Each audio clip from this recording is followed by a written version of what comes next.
Assalamualaikum warahmatullahi wabarakatuh. Salam sejahtera bagi kita semua. Saya dari kelompok 1 ingin membahas review jurnal mengenai manajemen sumber daya manusia. Di sini saya Riki Saputra dan beberapa anggota saya yang terdiri dari Ulan Muaziza, Dedi Iswanto, Razilawati, dan Tommy ingin membahas 10 jurnal yang terdiri dari jurnal nasional dan jurnal internasional. Baiklah, pertama akan dijelaskan oleh Wulan Muaziza. Nama saya Wulan Muaziza. Saya akan mereview artikel yang berjudul Pengembangan Sumber Daya Manusia dan Kinerja Aparat Sipil Negara di Kabupaten Kepulauan Sangihe, Provinsi Sulawesi Utara yang ditulis oleh Rosje Kalangi tahun 2015. Pendahuluan. Kabupaten Kepulauan Sangihe, Provinsi Sulawesi Utara merupakan daerah yang berada di wilayah perbatasan antara negara Indonesia dan negara Filipina. Kondisi strategis dan potensi kekayaan sumber daya alam yang dimiliki menjadi modal utama bagi daerah ini dalam memajukan daerah dan meningkatkan kesejahteraan masyarakat. Hal ini terdapat terwujudnya bila mana didukung dengan kinerja sumber daya aparatur yang baik dan profesional dalam mengelola pemerintahan di Kabupaten Kepulauan Sangihe. Untuk mengkaji faktor-faktor yang terkait dengan pengembangan sumber daya manusia yang berpengaruh terhadap kinerja aparatur sipil negara di kantor pemerintah Kabupaten Kepulauan Sangihe. Metode penelitian yang digunakan itu ada pertama populasi. Populasinya itu 6 sekretariat kabupaten, 15 SKPD, 5 kantor kecamatan, 5 kantor kelurahan. Lalu, sampelnya itu terdapat 157 responden. Untuk teknik pengumpulan data itu menggunakan kuesioner. Teknik analisis data itu menggunakan analisis deskriptif dan regresi berganda. Selanjutnya, untuk hasil penelitian itu validasi dan analisis keandalan. Berdasarkan data yang dikumpulkan dari 157 responden, variabel Y dengan 8 pertanyaan yang ditunjukkan dalam korelasi R, jumlah yang dikoreksi semua lebih besar dari R tabel, di mana R tabel adalah 0,180 atau 157 dikurang 5 sama dengan 152. Sehingga 8 item X1 sampai X8 dinyatakan sebagai pertanyaan yang valid. Lalu, analisis deskriptif. Dari data statistik deskriptif responden terlihat bahwa responden didominasi oleh perempuan yang telah bekerja selama 4 tahun dalam kisaran usia 35 sampai 54 tahun dan mayoritas tingkat pendidikan sarjana. Selanjutnya, untuk uji heterokedasitas, hasil menunjukkan dari model regresi diperoleh R2 kuadrat sama dengan 0,289 sehingga sigma N dikali R2 kuadrat itu 150 dikali 0,646 sama dengan 36,933. Lebih kecil dari nilai tabel chi-square yaitu 8,121, maka E tidak mengalami heterokedasitas. Selanjutnya, uji autokorelasi. Hasil pengujian autokorelasi model regresi dihasilkan nilai D hitung atau DW 1,563. Nilai kritis untuk batas atas DU 1,430 dan apabila dimasukkan dalam formula DU atau 0,541, maka lebih kecil D 2,032 lebih kecil dari 4 dikurang DU atau 1,948. Maka tidak terjadi autokorelasi positif dan autokorelasi negatif pada model regresi. Uji multikolinaritas. Tidak terjadi multikolinearitas pada model regresi yang digunakan dalam penelitian ini. Hal ini ditunjukkan dengan nilai toleransi lebih besar dari 0,05 dan nilai VIF lebih kecil dari 5. Uji hipotesis. Hasilnya telah menunjukkan 33,5% dari variabel X1 hingga X8 secara parsial dan simultan memberikan dampak terhadap variabel dependen Y, sedangkan sisanya sebesar 66,5% dipengaruhi oleh variabel lain. Simpulan, unsur-unsur dari pengembangan sumber daya manusia terdiri dari perekrutan, pelatihan, pengembangan karir, manfaat, promosi, mutasi, pelatihan khusus struktural dan teknis secara simultan memiliki pengaruh terhadap kinerja pegawai yang berdampak pada terwujudnya pemerintahan yang baik di Kabupaten Kepulauan Sangihe, Sulawesi Utara, di mana faktor yang paling dominan dari sumber daya manusia adalah kompensasi, promosi, pelatihan teknis, dan pelatihan struktural. Yang kedua, kinerja karyawan di sektor swasta mungkin berbeda orientasi dibandingkan sektor publik karena penilaian ini dilakukan terhadap pegawai, pemerintah atau ASN. Untuk mewujudkan tata kelola pemerintahan yang baik, pemerintah harus bertindak lebih cepat untuk lebih meningkatkan kualitas profesionalisme dalam rangka penciptaan keunggulan kompetitif dan memegang teguh etika birokrasi dalam memberikan pelayanan prima sebagaimana yang diharapkan oleh masyarakat. Oleh karena itu, pemerintah perlu mendorong program pengembangan sumber daya manusia secara berkelanjutan, jelas dan konsisten. Untuk keterbatasannya itu tidak memaparkan dan menjelaskan rumusan masalah secara detail. Selanjutnya, saya akan mereview artikel yang kedua yang berjudul Manajemen Sumber Daya Manusia atau SDM Retail dalam meningkatkan kinerja perusahaan yang ditulis oleh Mumuh Mulyana tahun 2010. Untuk pendahuluannya yaitu sumber daya manusia mempunyai peran sangat penting dalam pengelolaan bisnis retail karena membutuhkan kesiapan pengelolaan dalam arti sumber daya manusia yang memiliki pengetahuan keterampilan baik dari soft skill maupun hard skill dalam hal manajerial, penjualan, retail, dan sekaligus kepekaan dalam melihat peluang agar dapat memiliki penurunan baik dalam pengelolaannya dan terutama dilihat dari omset penjualannya. Maka peranan manajemen untuk sumber daya manusia yang harus diperbaiki karena perusahaan sendiri pada umumnya mempunyai tujuan dan harapan yang sama, yaitu memperoleh laba dalam jangka panjang agar perusahaan yang dikelolanya tetap berkembang.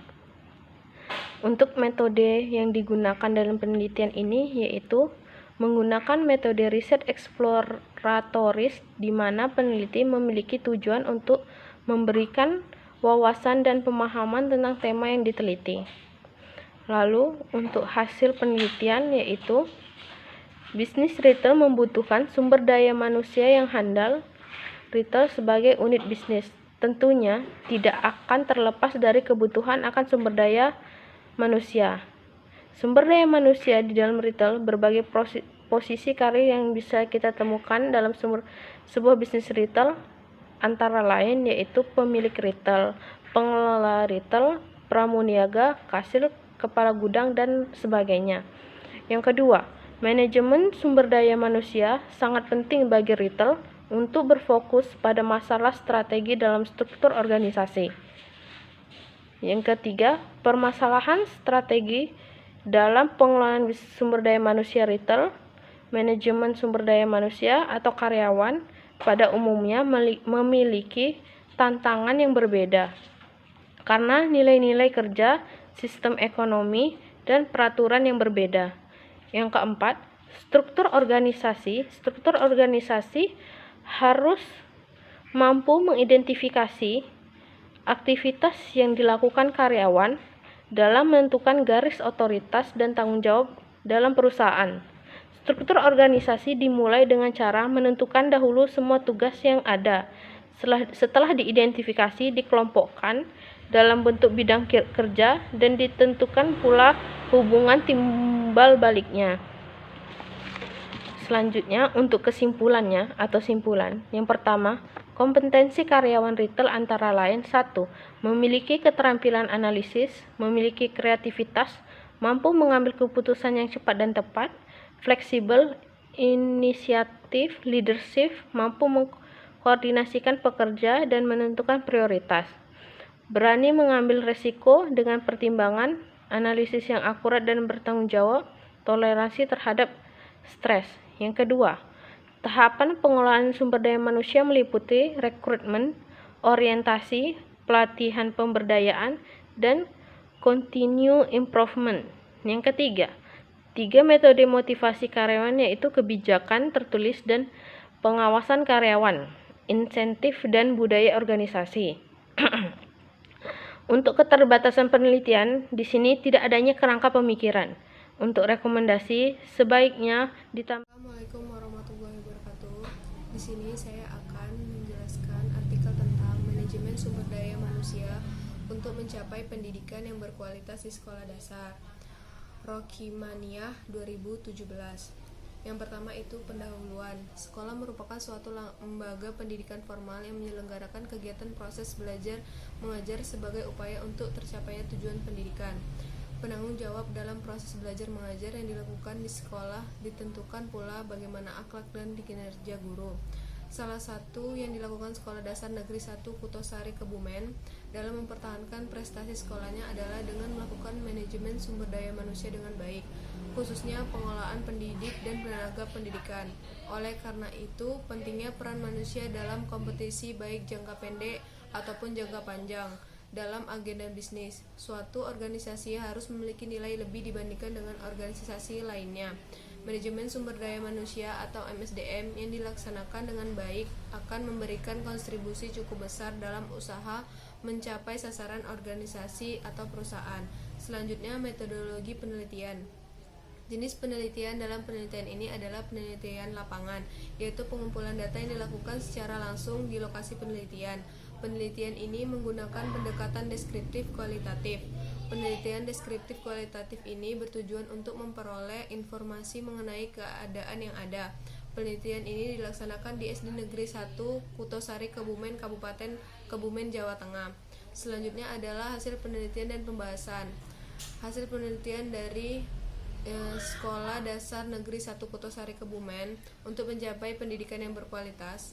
Kegiatan manajemen sumber daya dalam penelitian ini dilakukan melalui langkah-langkah. Yang pertama, merekrutmen pendidik dan tenaga pendidikan, bahwa salah satu upaya yang dilakukan oleh SD Negeri 1 Kutosari Kebumen untuk menyampaikan informasi lowongan kerja. Yang kedua, seleksi pendidik dan tenaga kependidikan. Yang ketiga, penempatan pendidik dan tenaga kependidikan. Yang keempat, pengembangan karir pendidik dan tenaga kependidikan. Yang kelima, penilaian kinerja pendidik dan tenaga kependidikan. Yang keenam, sistem imbalan atau kompensasi SD Negeri 1 Kutosari Kebumen juga menerapkan imbalan.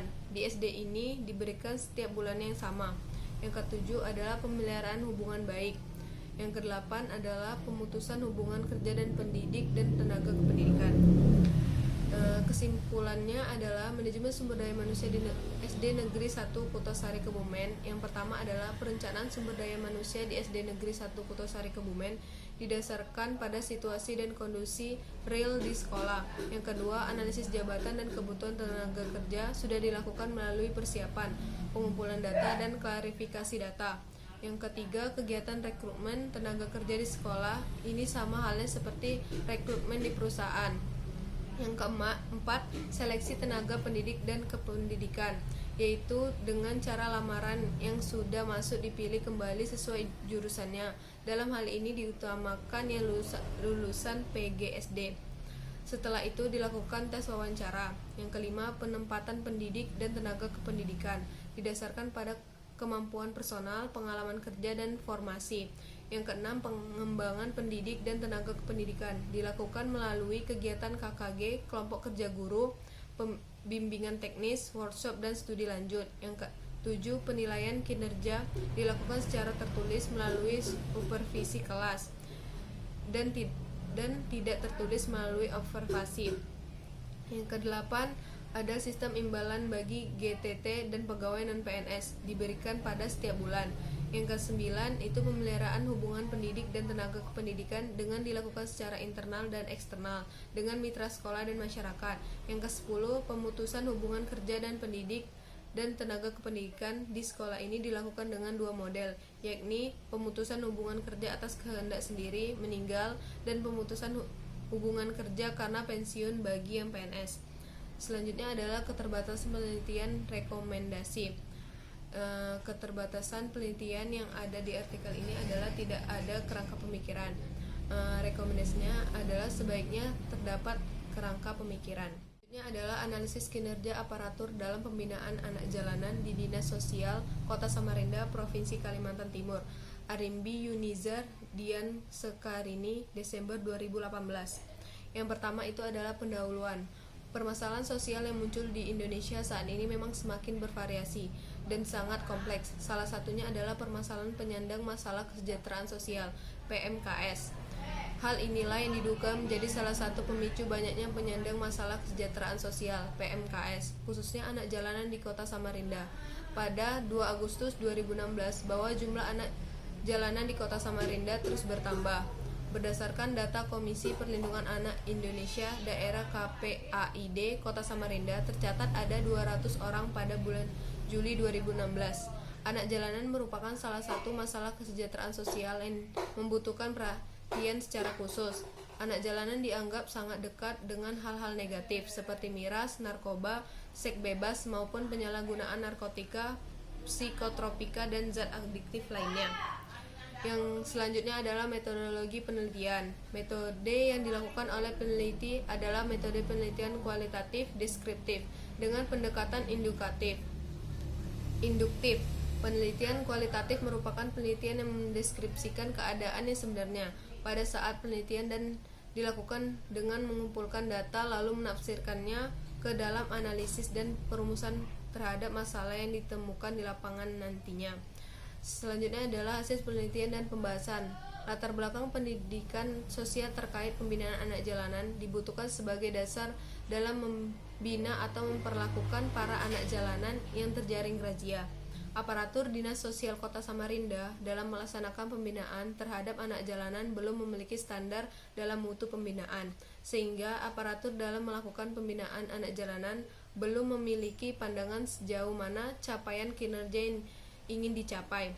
Maka sejauh ini kinerja aparatur Dinas Sosial Kota Samarinda terkait mutu pembinaan dinilai kurang baik. Aparatur Dinas Sosial Kota Samarinda dalam melaksanakan pembinaan menyatakan jumlah aparatur yang terlibat masih kurang, khususnya aparatur di panti sosial sehati Kota Samarinda, dan perlu dilakukan penambahan, sehingga secara keseluruhan jumlah aparatur di Dinas Sosial Kota Samarinda yang terlibat dalam pelaksanaan pembinaan anak jalanan masih belum memadai. Karena dengan jumlah aparatur yang terbatas akan terjadi tumpang tindih dalam pelaksanaan tugas dan tentunya akan berpengaruh terhadap kinerja aparatur dalam pencapaian hasil yang telah direncanakan. Selanjutnya adalah simpulan. Yang pertama, kinerja aparatur dalam pembinaan anak jalanan di Dinas Sosial Kota Samarinda masih belum baik dilihat dari dimensi kualitas, kuantitas, ketetapan waktu, dan efektivitas. Yang kedua adalah kinerja aparatur dalam pembinaan anak jalanan di Dinas Sosial Kota Samarinda. Terdapat beberapa faktor yang menjadi penghambat sehingga pelaksanaan pembinaan anak jalanan tidak berjalan dengan baik. Yang ketiga, upaya yang dilakukan aparatur Dinas Sosial Kota Samarinda dalam pembinaan anak jalanan di Kota Samarinda, Provinsi Kalimantan Timur. Yang pertama, peningkatan kualitas sumber daya aparatur. Yang kedua, pengajuan penambahan sumber daya aparatur. Yang ketiga, pengajuan peningkatan sarana dan prasarana. Yang keempat, menggunakan anggaran seefisien mungkin. Selanjutnya adalah keterbatasan penelitian dan rekomendasi. Keterbatasan dalam artikel ini adalah tidak mencantumkan dan menjelaskan rumusan masalah. Selanjutnya adalah rekomendasi. Seharusnya penulis mencantumkan rumusan masalah. Artikel review, analisis pengaruh penetapan karyawan, karakteristik individu, dan stres kerja terhadap kinerja. Ririn Aryani, Y. Joko Suseno, dan Surkano, Desember 2019. Pendahuluan. Sebagaimana amanah Undang-Undang Nomor 44 tahun 2009 bahwa rumah sakit merupakan institusi pelayanan kesehatan bagi masyarakat yang harus mampu meningkatkan pelayanan bermutu dan terjangkau oleh masyarakat agar terwujud derajat kesehatan yang setinggi-tingginya. Agar dapat melaksanakan fungsinya sebagai pemberi layanan kesehatan yang optimal, maka rumah sakit membutuhkan sumber daya yang berkualitas yang ditentukan oleh kinerja sumber daya manusia sebagai motor penggerak organisasi. RSUD Dr. Harjono S. sebagai satu-satunya rumah sakit milik pemerintah Kabupaten Ponorogo mempunyai tanggung jawab yang besar terhadap pelayanan kesehatan bagi masyarakat, terutama bagi masyarakat Ponorogo dan sekitarnya. Karyawan yang bekerja di RSUD Dr. Harjono S. terdiri dari karyawan yang berstatus pegawai. Metodologi penelitian. Penelitian ini dilakukan di RSUD Dr. Harjono S. Kabupaten Ponorogo pada bulan Maret 2019. Pemilihan lokasi penelitian didasarkan pada kemudahan akses, efisien waktu, tenaga, dan biaya tanpa mengurangi pencapaian tujuan penelitian.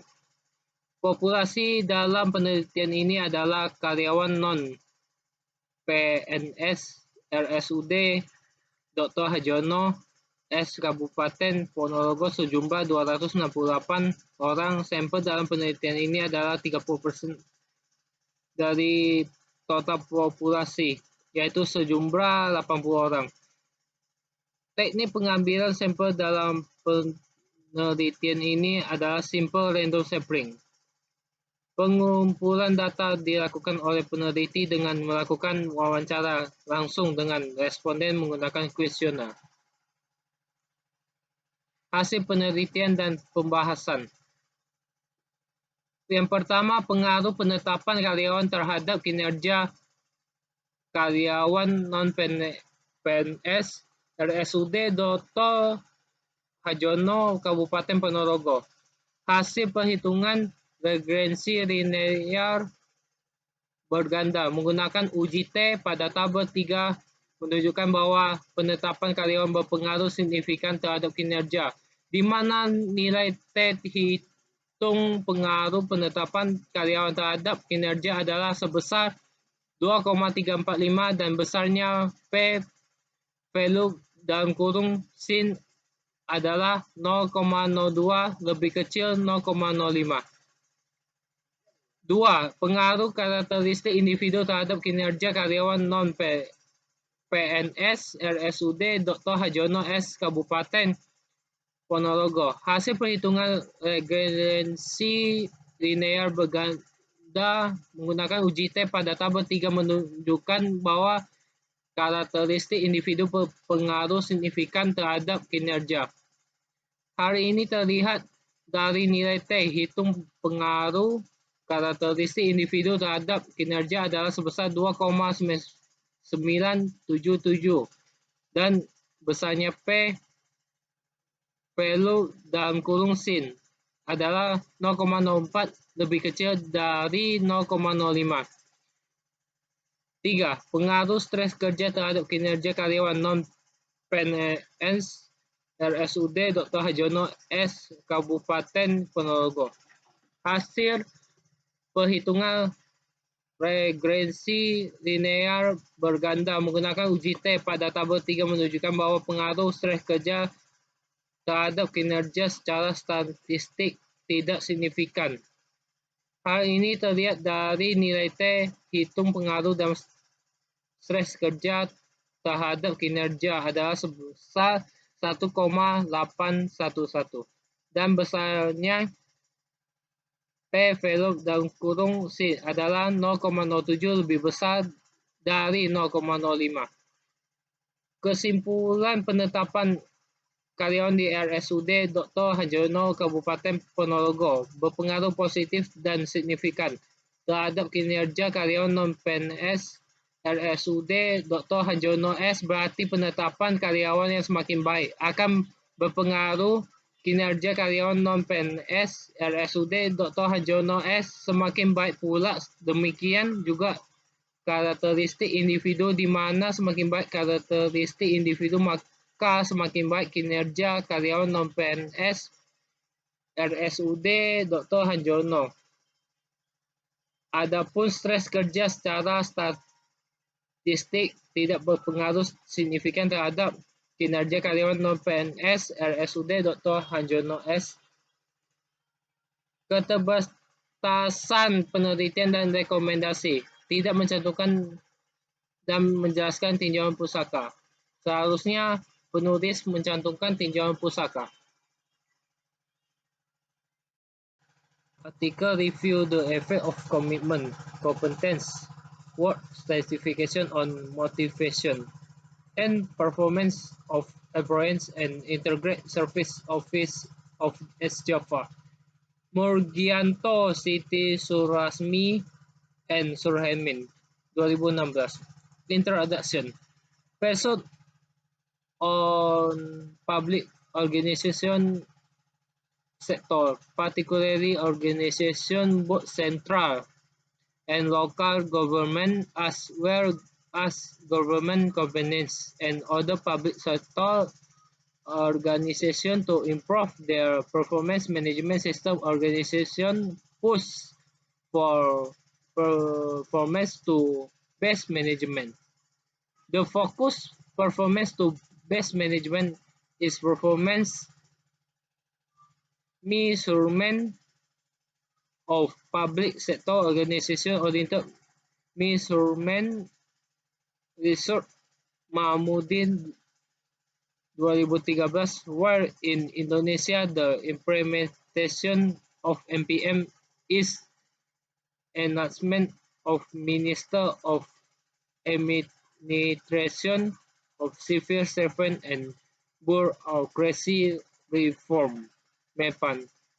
Decree number 25 of 2004 and number 12 of 2009 about apparent performance assessment. Total government institutions should be measured their performance.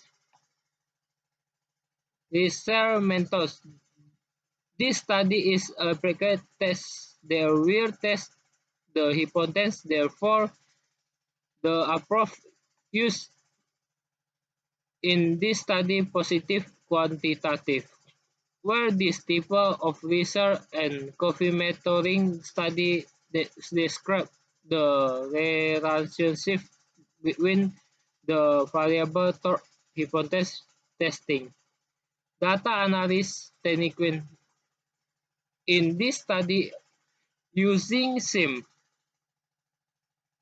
analysis tools useful to predict dependent variable is performance of the apparent with number of independent variable or variable of commitment, competence, work certification, and modification variable as intervening variable.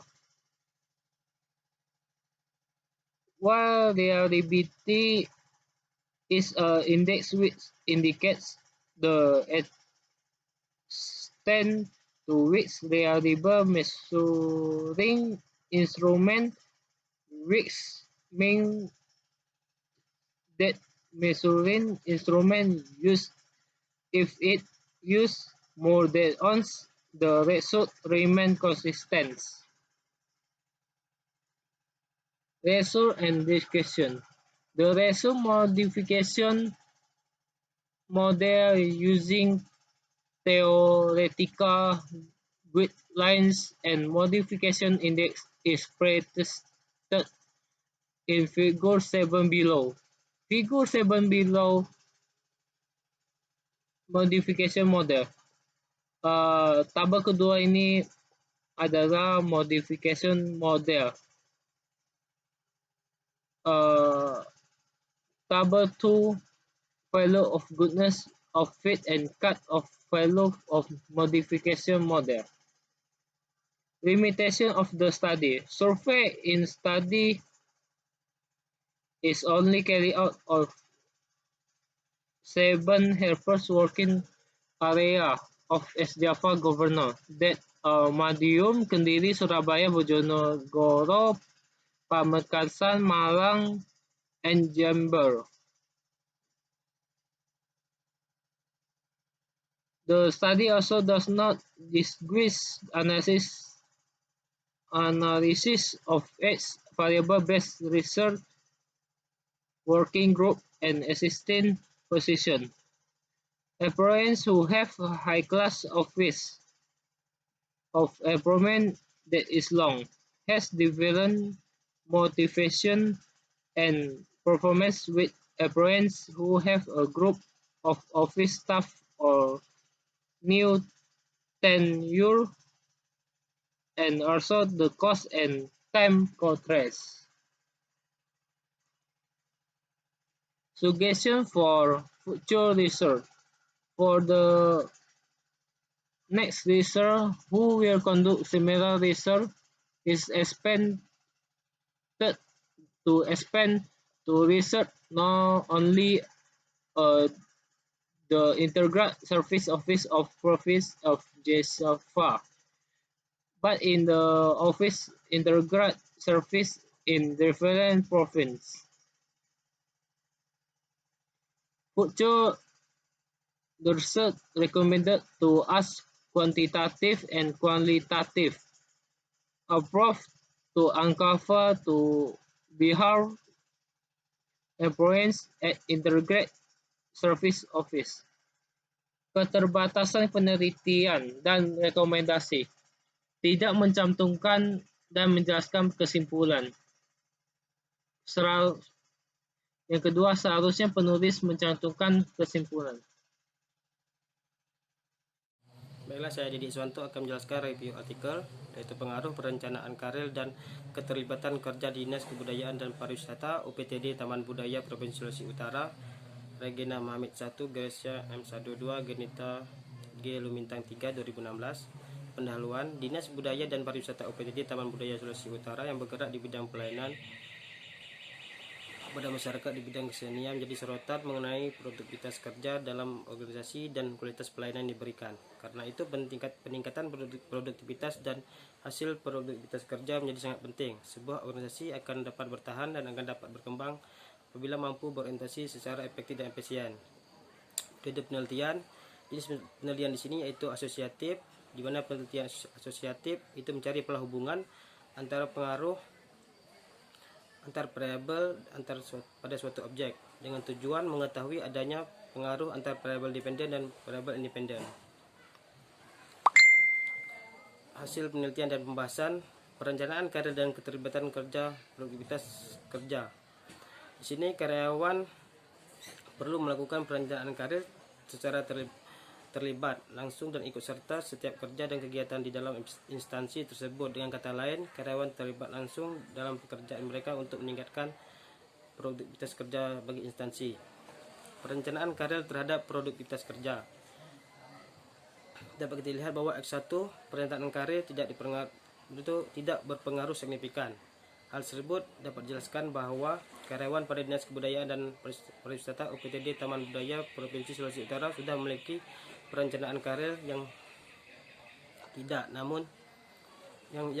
baik. Namun itu tidak menjadi faktor pendukung produktivitas kerja. Keterlibatan kerja terhadap produktivitas kerja. Dapat kita lihat X2 yaitu keterlibatan kerja berpengaruh secara positif dan signifikan terhadap produktivitas kerja di Dinas Kebudayaan dan Pariwisata UPTD Taman Budaya Provinsi Sulawesi Utara. Dengan demikian, hipotesis dapat diterima. Kesimpulan, secara simultan perencanaan karir dan keterlibatan kerja pengaruh signifikan terhadap produktivitas kerja dan Dinas Kebudayaan dan Pariwisata UPTD Taman Budaya Provinsi Sulawesi Utara. 2. Perencanaan karir secara parsial berpengaruh positif dan tidak signifikan terhadap produktivitas kerja pada Dinas Kebudayaan dan Pariwisata UPTD Taman Budaya Provinsi Sulawesi Utara. Yang ketiga, Keterlibatan kerja secara parsial berpengaruh positif dan signifikan terhadap produktivitas kerja pada Dinas Budaya dan Pariwisata UPTD Taman Budaya Provinsi Sulawesi Utara. Keterbatasan penelitian dan rekomendasi. Keterbatasan di sini itu tidak ada kerangka. Baiklah, saya akan menjelaskan review artikel selanjutnya, yaitu pengaruh manajemen sumber daya manusia dan budaya organisasi terhadap kualitas pelayanan pada kantor Kecamatan Tamalate Kota Makassar. Dahlan Jamil Hasin Hamdan 2017. Pendahuluan.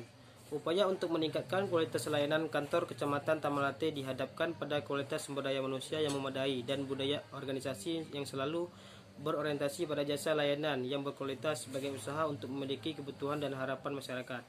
Berdasarkan observasi awal yang dilakukan, masih terdapat pegawai yang belum bisa menggunakan teknologi yang ada, walaupun sebagian fasilitas sudah cukup tersedia. Metodologi penelitian. Jenis penelitian di sini yaitu penelitian asosiatif, di mana penelitian ini mencari pola hubungan dan atau pengaruh antar variabel pada suatu objek, dengan tujuan mengetahui adanya pengaruh antar variabel dependen dan variabel independen. Hasil penelitian dan pembahasan. Pengaruh manajemen sumber daya manusia terhadap kualitas pelayanan kantor Kecamatan Tamalate Kota Makassar. Telah diperoleh nilai koefisien reaksi manajemen sumber daya manusia sebesar 0,326. Artinya, jika mengalami kenaikan 1, maka akan mengalami peningkatan sebesar 0,366, dan sebaliknya, jika mengalami penurunan 1, maka akan mengalami penurunan sebesar 0,366. Pengaruh budaya organisasi terhadap kualitas layanan kantor Kecamatan Tamalate Kota Makassar. Telah diperoleh nilai koefisien reaksi budaya organisasi sebesar 0,326. Artinya, setiap mengalami kenaikan 1, maka akan mengalami peningkatan sebesar 0,326. Sebaliknya, jika terjadi penurunan 1, maka akan mengalami penurunan sebesar 0,326. Pengaruh manajemen sumber daya manusia dan budaya organisasi secara bersama-sama terhadap kualitas layanan kantor Kecamatan Tamalate Kota Makassar. Untuk mengetahuinya, telah dilakukan uji F. Hasil olah data di atas menunjukkan bahwa nilai F hitung sebesar 22.471 dengan signifikan 0,00, lebih kecil daripada taraf signifikan yang digunakan dalam penelitian, yaitu 0,05. Dengan signifikan dapat disimpulkan manajemen sumber daya manusia sumber daya organisasi selalu bersama-sama berpengaruh terhadap kualitas layanan kantor Kecamatan Tamalate Kota Makassar. Kesimpulan. Manajemen sumber daya manusia terhadap kualitas pelayanan kantor Kecamatan Tamalate Kota Makassar. Perubahan pada manajemen sumber daya manusia akan berpengaruh terhadap kualitas layanan kantor Kecamatan Tamalate Kota Makassar. Budaya organisasi terhadap kualitas layanan kantor Kecamatan Tamalate Kota Makassar. Perubahan pada budaya organisasi akan berpengaruh terhadap kualitas pelayanan kantor Kecamatan Tamalate Kota Makassar. Manajemen sumber daya manusia dan budaya organisasi secara bersama-sama terhadap kualitas layanan kantor Kecamatan Tamalate Kota Makassar.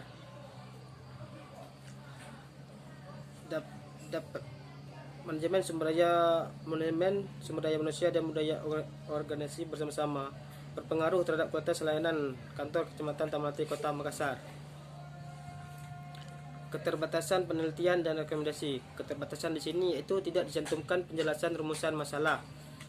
Rekomendasi di sini. Assalamualaikum warahmatullahi wabarakatuh. Perkenalkan, saya Riki Saputra. Saya dari kelompok 1 ingin mereview 2 jurnal internasional yang berkaitan dengan manajemen sumber daya manusia. Yang pertama ini dengan judul The Effect of Compensation on Organizational Commitment and Employee Performance with the Labor Union as the Moderating Variable.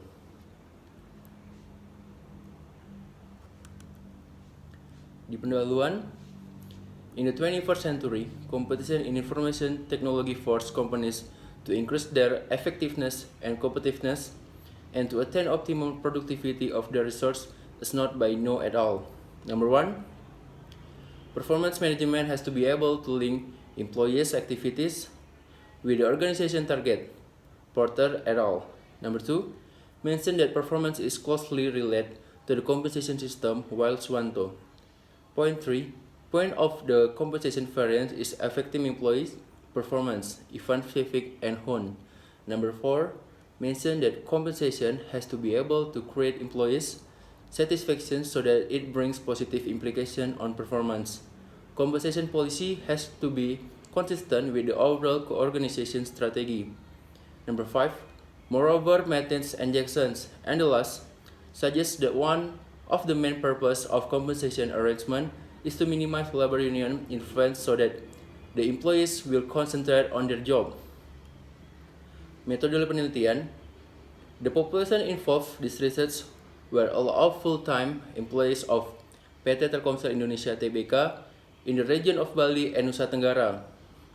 The total population was 164 employees from some divisions such as networks operations, sales and customer service, and other support division. Kasevi et al. 21 mentioned that the application of partial least square or PLS doesn't always require large samples, so mention that minimum situation to use the PLS is to have between 30 to 50 samples. The minimum samples requirement also can be based on 5 times the number of indicators. Not 22. Based on this criterion, the minimum number of samples for this research was 95, 5 times and 19. Thus, the samples collected from network operation were 50 samples, were from sales and customer service were 47 samples, bringing the total of 97 respondents. Hasil penelitian dan pembahasan. The test result on the effect between independent and dependent variable in this research is shown in Table 5 below. Table 5 hypothesis test research relationship among variables original sample estimate, beta T statistic status compensation, performance on 0.7526 to 10.0625, significant commitment performance 0.0284 to 1.5636, non-significant compensation to commitment 0.6433 to 22.0934, significant union. Performance 0.6421, 16.8646, significant union compensation. Performance minus 0.3678 to 3.5946, significant analysis using partial least square in the table 5 with a level of significant 0.05 indicates the effect of compensation on employees' performance. Beta result 0.7526 and the statistic result 9.062 is significant and the hypothesis is accepted. The effect of organizational commitment on employees' performance, beta result 0.0284 and the statistic result 1.5636 isn't significant and the hypothesis is rejected. The effect of compensation on organizational commitment, beta result 0.643 and the statistic result 22.093 is significant and then hypothesis is accepted. The effect of compensation on employees' performance with labor union as the moderating variable, beta result minus 0.3678 and the statistic result 3.5946 is significant and thus labor influence weakness the effect of compensation on employees' performance. And lastly, the effect of labor union on employees' performance, beta result 0.6421 and the statistic result 16.8646 is significant and the hypothesis is accepted. Simpulan. The study indicates that the most important factor of employee assumption for compensation is direct financial compensation, loading factor 0.95. The most important organizational commitment factor is normative commitment, loading factor 0.96, and the highest contribution by labor union perceived by employees is the role in protecting the employees when there is dispute with management. The study also found that from 4 hypotheses are tested, 3 hypotheses are verified and 1 hypothesis is rejected. The analysis shows that labor union is the predictor of employees' performance. The implication of this research is the role of a predictor of employees. It's less strategic in bridging the interests of employee and management in compensation policy. Even labor union weakness the effect of compensation and employees' performance. Therefore, the management can make some improvement on non-financial compensation policies, including annual leave policy, housing assistance, relocation assistance, and employee insurance. Apa keterbatasan dan penelitian dan rekomendasi? Pertama, keterbatasan tidak ada kerangka pemikiran dan rekomendasi sebaiknya terdapat kerangka. Selanjutnya, jurnal yang kedua dengan judul The Effect of Recruitment, Selection, and Motivation to Performance of Employees at Datacom Dian Graha Company. Pendahuluan. Aspek penting dalam pengembangan bisnis yang berhubungan dengan teknologi informasi dan komunikasi adalah sumber daya manusia dan infrastruktur. Manajemen sumber daya manusia diperlukan untuk meningkatkan efektivitas sumber daya manusia dalam organisasi. Tujuannya adalah memberikan kepada organisasi unit kerja yang efektif. Dalam mencapai tujuan ini, bagaimana semestinya perusahaan mendapatkan, mengembangkan, menggunakan, mengevaluasi, dan memelihara karyawan dalam kuantitas dan kualitas yang tepat. Selanjutnya ada metodologi penelitian. Penelitian di sini yang dilakukan menggunakan pendekatan metode kuantitatif, metode survei, dan teknik korelasional. Variabel terdiri dari variabel dependent atau variabel terikat dan variabel independent atau variabel bebas. Adapun variabel terikat yang digunakan dalam penelitian adalah kinerja karyawan, sedangkan untuk variabel bebas yang digunakan adalah adalah perekrutan. Seleksi dan motivasi. Populasi dan sampel dalam penelitian ini yang dimaksud populasi adalah karyawan pada PT Datacom yang terkait dengan penelitian tentang perekrutan dan seleksi serta motivasinya terhadap kinerja. Dalam penelitian ini, penentuan jumlah sampel menggunakan rumus dari Slovin guna menghitung sampel dari populasi 206 yang dibutuhkan uji regresi. Untuk hasil penelitian dan pembahasan, proses pengumpulan data dalam penelitian ini dilakukan di awal bulan September 2015. Pengumpulan data awal sebelumnya dilakukan pretest sebanyak 30 responden untuk menentukan valid dan reliable dari indikator-indikator variabel yang diujikan. Setelah itu, dilakukan post-test sebanyak 136 responden. Kuesioner yang disebarkan sebanyak 136 eksemplar dan yang dikembalikan sebanyak 126 eksemplar kuesioner. Karakteristik data dapat dijelaskan sebagai berikut. Pertama, pada kategori jenis kelamin diketahui sebagian besar responden adalah berjenis kelamin laki-laki. Sebanyak 89 responden atau sama dengan 70,63%. Sedangkan responden perempuan sebanyak 37 responden atau sebesar 29,37%. Yang kedua, berdasar latar belakang pendidikan, yang mayoritas pendidikan responden adalah S1 hingga S3 sebesar 60,3%. Tingkat pendidikan D3 sebanyak 30,2%, sedangkan pendidikan SLTA sebesar 9,5%. Sedangkan responden berdasarkan masa kerja adalah kurang dari 5 tahun sebesar 65,87%, responden masa kerja 5 hingga 10 tahun sebanyak 29,37%, dan responden masa kerja lebih dari 10 tahun yaitu 4,76%.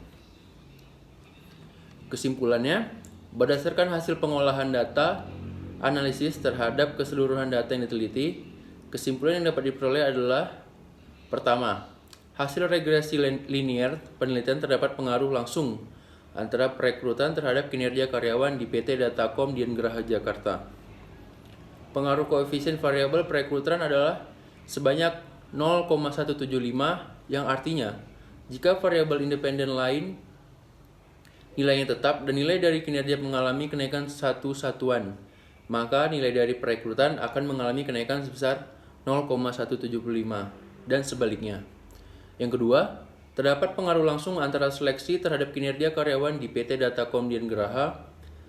Pengaruh variabel sales adalah sebesar 0,347, yang artinya Jika variabel independen lain nilainya tetap dan nilai dari kinerja mengalami kenaikan satu satuan, maka nilai dari seleksi akan mengalami kenaikan sebesar 0,347 satuan dan sebaliknya.